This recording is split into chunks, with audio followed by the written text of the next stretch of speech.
sedikit bleh. Si dokter juga ikut dihantuin. Bener-bener aja nih, kok kita nggak jadi horor nih guys?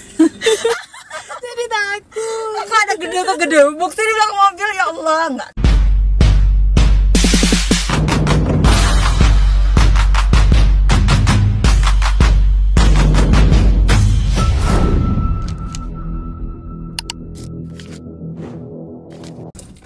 Halo guys, balik lagi bareng Rara dan Oke, kita baru aja baru banget keluar dari nonton. Kita nonton jam terakhir malam, jadi biar kesan horornya makin horor ya kan, makin dapat.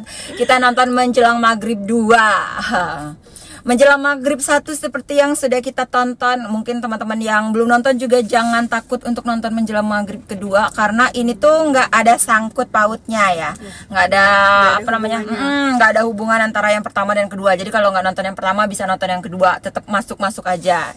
Jadi menjelang maghrib kedua ini menceritakan tentang Laila. Laila ini seorang gadis di desa Karuhun yang meninggoy dan dikuburkan menjelang maghrib. Nah, jadi dia ini pas mau dikuburkan, mau ditutup ya liang lahatnya, ternyata dia hidup lagi. Tapi ketika hidup lagi ini dia udah nggak kayak Laila yang normal, jadi dianggap Laila yang sakit jiwa. Padahal sebenarnya dia bukan sakit jiwa, lebih kayak kerasukan ya guys. Nah, pas hujan, jadi makin horor kita malam ini ya, pas hujan banget, udah gelap, becek, nggak ada ojek. Habis itu karena dia ini sering memakan hewan ternak warga kayak ayam, jadi dia dipasung, ya kan.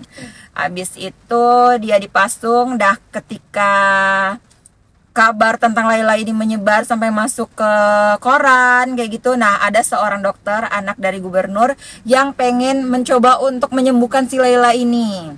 Nah, itu awal mulanya ya guys. Jadi dokter ini kayak nggak percaya sama yang mistis-mistis ya kan, dicoba untuk diobatin. Akhirnya dia ini diobatin, tapi karena bukan medis ya kan, itu lebih ke mistis kan. Akhirnya si dokter juga ikut dihantuin. Bener-bener aja nih, kok kita nggak jadi horor nih guys?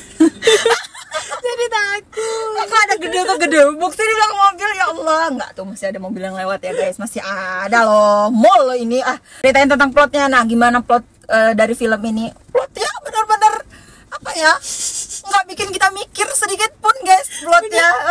Nggak tahu harus kayak mana ya.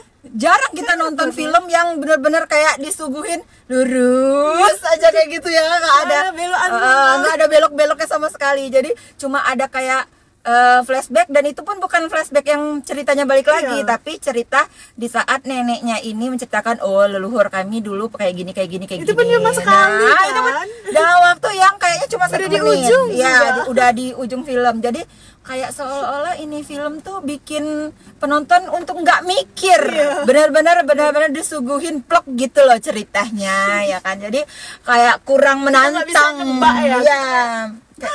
Kurang menantang aja lah untuk kita sebagai penonton. Habis itu kejelasan seberapa mudah cerita untuk diikutin. Mudah banget. Gampang banget ceritanya, gampang banget untuk diikutin guys. Jadi apa ya? Ya itu tadi kayak nggak ada tantangan ya kan. Kita nggak ada tantangan. Ya, nonton bener-bener nggak ada tantangan, lurus kayak gini. aja. Kayak gini. Ya. Habis itu pas selesai, selesai. Kayak gitu ya, kayak kaget. Ini filmnya udah selesai. Kayak gitu doang kayak gitu.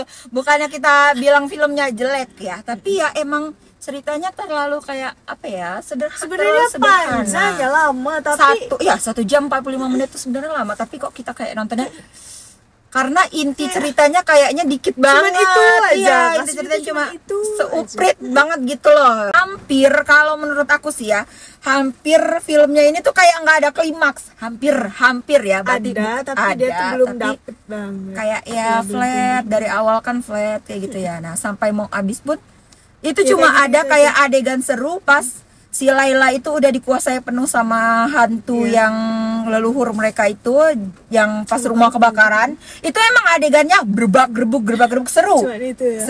Seru berapi-api, rumahnya kebakaran, seru. Tapi itu tetap nggak bisa dibilang klimaks sih kalau aku, menurut aku, karena ceritanya ya nggak klimaks. Jadi ceritanya tuh kayak yang orang gila, kerasukan, ya udah kayak gitu, nggak ada apa namanya, nggak ada yang aneh-aneh ya kan. Jadi kita kayak bukan klimaks kayak gitu. Ini ceritanya ya itu tadi guys, jadi datar, flat banget dari awal sampai akhir. Sebenarnya ya, nah kalau make up menurut Ratna, kalau make up ya, kalau dari aku pribadi itu tuh bagus ya, apalagi dari yang pertama yang menjelang maghrib pertama itu. Nah yang kali ini nih tuh lebih bagus ya. Ya dibanding menjelang maghrib yang pertama.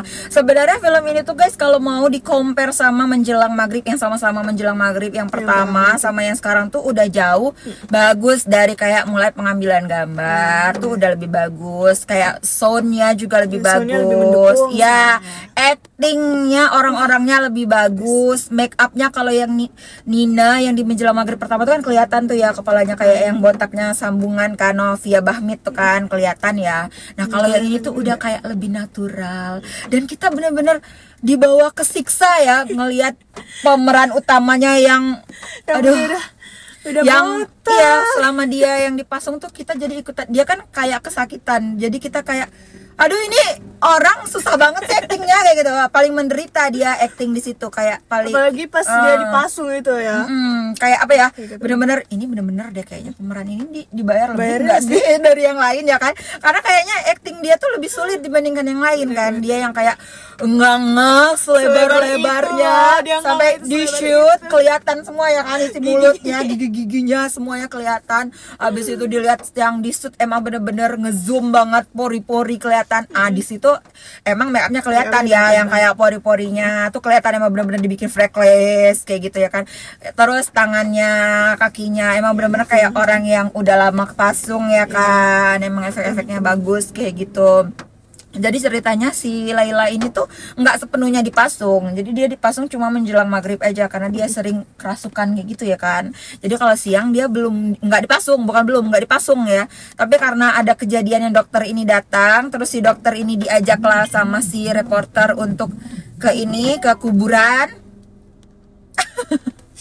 Termezzo ya guys, diajak ke kuburan, terus si dokter menemukan ada rambut panjang yang ditarik. Nah dari situ nih guys, kita pikir si Nina ini bakalan berhubungan kayak keluarga atau kayak gitu ya kan, ternyata jauh banget.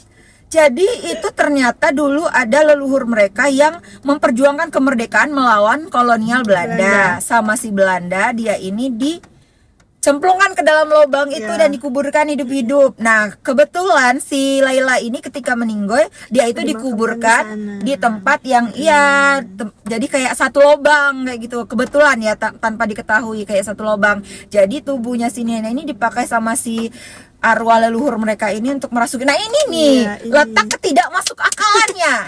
Jadi yang kurang dari film menjelang maghrib kedua ini nggak masalah di kamera, nggak salah di make up, nggak salah di acting, salahnya di cerita. Nah itu yang justru harusnya jadi poin utama, poin penting kita nonton tuh justru ceritanya kan. Jadi ceritanya kayak nggak tektok guys. Jadi ada leluhur terus dibunuh, kenapa dia ngerasukin warga lokal dan kenapa dia mau menghantui warga lokal? Kenapa dia mengusik hewan-hewan peliharaan warga lokal? Harusnya ya nggak masuk akal lah, harusnya jangan ganggu keturunannya kan, kalau leluhurnya berarti keturunannya. Ini tuh kayak ceritanya kayak maksa aja kayak gitu. Jadi ceritanya ya itu cuma intinya guys, itu doang. Ceritanya cuma itu doang intinya, nggak ada kayak nggak ada kompleksnya sama sekali. Ceritanya cuma intinya leluhurnya ini menggunakan tubuhnya si Laila ini dan Laila ngamuk. Itu doang. Sepanjang cerita cuma menceritakan itu doang. Sepanjang film ya kan, cuma menceritakan itu doang. Jadi itu yang dibilang tadi dari sepanjang cerita ya, sejam 42 menit 45 menit. Jadi sepanjang itu cuman itu loh. Intinya cuma itu. Jadi pas selesai cuma kayak gini ceritanya, cuma kayak gitu. Sebenarnya actingnya udah bagus, make upnya udah bagus, iya, kameranya juga kalau kualitas gambarnya dibandingkan menjelang maghrib 1 benar-benar lebih upgrade. Tapi ya itu tadi guys, ceritanya emang cerita menjelang maghrib 1 juga agak kurang sih sebenarnya. Tapi kalau dibandingin sekarang udah lumayan bagus. Dibandingkan yang sekarang udah sangat-sangat lumayan, udah sangat bagus ya kan, dari segi make up, acting dan kameranya, dari pengambilan gambarnya. Musiknya juga jump scare-nya berada di tempat yang tepat, jar ya kan. Untuk kalian yang suka jump scare, lumayan banyak jump scare-nya. Untuk kalian yang nggak suka jump scare, kayaknya boleh skip dulu film ini. Apalagi untuk kalian yang jijian, nah karena film ini banyak banget adegan darah ya, darah. Dan beberapa adegan yang gak masuk akal, kayak kuburannya dipenuhi darah sampai ke atas, sampai ngalir-ngalir, abis itu si dokter nyelup ke dalam kuburan. Tunggu sebentar, saya akan memeriksa keadaan di dalam. Ini ceritanya gimana? Gimana ceritanya bisa memeriksa keadaan di dalam kuburan, sedangkan kuburan itu penuh darah? Ya kan, otomatis darah tuh kan gelap ya kan di dalam. Apa yang mau dia lihat? Iya, apa yang mau dilihat di dalam? Kayak gitu. Terus tiba-tiba dia keluar, oh tubuh mayatnya nggak ada lagi. Itu agak kurang masuk akal sih. Ya, kurang masuk akal. Terus kita mau bahas apa lagi nih? Udah ya, itu sinopsisnya. Ya kalian bisa bayangkan sendiri lah ya, kayak apa ini ceritanya. Nah, karakternya seberapa kompleks dan realistis. Nah, kalau untuk karakternya menurut Ratna, kalau menurut aku sih pemeran utama itu udah bagus banget ya, udah cocok banget. Itu tadi berbalik lagi cuman di ceritanya. Kurang kompleks ya. Bener, kalau dari pemainnya tuh udah aktingnya udah bagus. Udah bagus. Dan tapi kayaknya nih aktingnya tuh lebih sentral ke pemeran utama wanita yang dipasung. Sedangkan yang lain tuh ya aktingnya sebenarnya aktingnya bagus ya, kayak yang waktu kaget yang itu ya, yang waktu kaget si siapa namanya? Sukma ya? Saida si Saida tuh aktingnya bagus, si nenek juga aktingnya bagus. Cuma mereka ini kurang banyak porsi aktingnya, lebih ke benar-benar ke wanita yang dipasung ini, cuma benar-benar sentralnya ke situ doang ceritanya. Ya itu lagi gara-gara karena ceritanya ini ya, karena ceritanya nggak kompleks. Jadi yang di shoot itu kebanyakan yang wanita dipasungnya doang. Pemeran utama. Jadi ya emang benar-benar kurang kompleks sih, kayak gitu doang.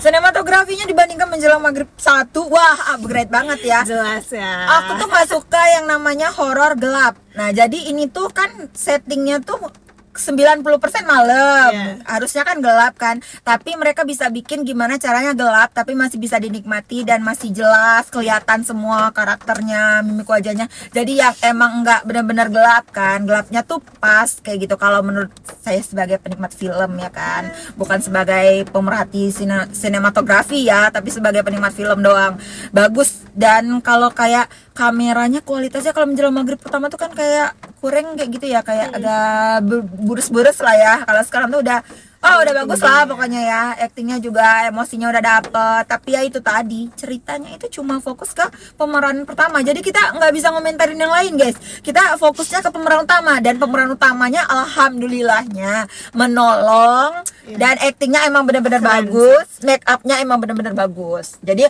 ketika kayak yang sekarang tuh Menjelang Maghrib 2 tuh ada bagian yang nge-shoot dari dekat kayak gitu ya, seru sih, seru. Tapi ya itu tadi ya, kalau kalian yang jijikan nggak usah deh, karena ini ada adegan yang makan ayam, makan tikus, ada sisa cekernya lagi kan. Itu menjijikan banget loh guys, sedikit ada mual kita nonton ya. Kalau pesan dari filmnya, kita kayak nggak punya apa ya, kayak kan nonton film tuh ada jangan begini, jangan begitu, nanti kayak begini, akibatnya kayak gini, kamu jangan aneh-aneh di gunung, nanti kayak gini, jangan aneh-aneh. Kalau ini tuh kita kan nggak dapet ya, kita kayak nggak dapet. Kayaknya sebuah cerita tuh kan harus ada amanat ya yang bisa diambil. Kita kan dapet ya. Apa ya ceritanya? Jangan ngubur orang sembarangan, jangan ngubur orang di waktu maghrib. Habis itu apa? Atau ke penjelajahan Belandanya? Enggak ada juga sih. Jadi kayak kita belum dapet guys, kita belum dapet di film ini tentang apa namanya? Tentang amanat apa yang bisa kita ambil ya kan, apa kayak gitu, nggak ada. Ceritanya cuma menceritakan leluhur yang dibenakkan ke dalam tanah hidup-hidup, kemudian merasuki orang yang sudah meninggal yang dikuburkan sebelum maghrib. Kayak nggak ada ya guys, dibilang nggak boleh percaya sama tahayul, percaya sama medis, tapi di ceritanya juga medisnya kalah ya kan, tahayulnya juga kalah. Jadi ini sebenarnya apa sih? Nggak tahu kemana arahnya ini ya. Karena akhir ceritanya tuh apa namanya, hantunya dipenggal, habis itu meninggal dah. Karena dia dipenggal selesai. Jadi terputus kayak gitu ya. Jadi karena tubuh yang dirasuki ini udah putus, jadi setannya nggak bisa merasuki lagi kayak gitu ya kan, nggak bisa menguasai tubuh si lainnya lagi.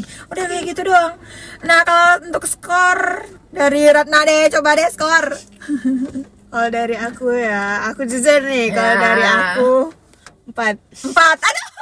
Kalau dari aku 6 ya, karena aku menghargai acting dari orang-orangnya. Terus kita compare ke Menjelang Maghrib 1, jadi 6 lah ya. 4 tuh. Oke guys, aku jujur kalau aku pribadi. Sebenarnya film ini bukan yang mentang-mentang kita kan orang punya interpretasi sendiri-sendiri, punya selera sendiri-sendiri. Sebenarnya film ini tuh layak untuk dinikmati dan cukup menghibur ya. Cuma karena ini tadi ceritanya kalau menurut aku terkesan memaksakan ya kan. Terkesan memaksakan seolah-olah supaya ada menjelang maghrib 2 kayak gitu. Jadi ya udahlah kita bikin cerita kayak gini. Ya udahlah jadi kayak gitu. Sebenarnya bagus sih. Sebenarnya filmnya bagus kalau kita mau menilai filmnya, cuma kita menilai dari ceritanya ya itu tadi kurang jadinya ya, ceritanya kurang guys. Oke, besok kita mau nonton apa lagi? Andai Ibu Tidak Menikah Dengan Ayah. Nah ini film banyak banget ditonton sama orang-orang di Bengkulu sampai tadi kita kehabisan tiket. Kita kehabisan tiket dan akhirnya kita mau nonton besok aja ya. Makasih udah nonton, jangan lupa like and subscribe. Komen juga penting. Kalau kalian udah nonton menjelang maghrib 2 ini, coba kalian compare pendapat kalian sama pendapat kita. Jadi apakah pendapat kita kalian setuju? Apakah tidak setuju? Boleh-boleh aja ya, karena ini menurut selera masing-masing. Karena kita melihat dari cerita ya kurang ya. Makasih udah nonton. See you.